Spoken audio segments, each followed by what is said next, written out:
ఈనాడు ఆంధ్రజ్యోతితో పాటుగా తెలుగుదేశం పార్టీకి సంబంధించినటువంటి ఎన్ఆర్ఐ విభాగాలు, తర్వాత వాళ్ళకి సంబంధించిన సోషల్ మీడియా విభాగాల పోస్టులు, వార్తలు కలిపి క్రోడీకరించుకుంటే చంద్రబాబు గారు ఏది ముఖ్యమంత్రి పదవిని స్వీకరించడానికి సిద్ధపడుతూ ఉన్నారు, తగిన ఏర్పాట్లు చేసుకుంటున్నారు.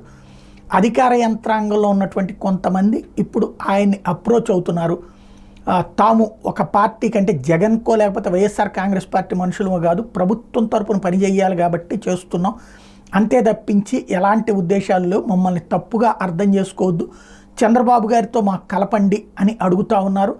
వాళ్ళందరూ కూడా బాబు గారి ఆశీస్సులు కోరుతున్నారు, తమకి ఇబ్బంది లేనటువంటి పోస్టింగులు కోరుతూ ఉన్నారు. అంటే బాబు గారు ముఖ్యమంత్రి అయిపోతారు అన్నటువంటి కాన్సెప్ట్ వాళ్ళందరూ డిసైడ్ అయిపోయారు.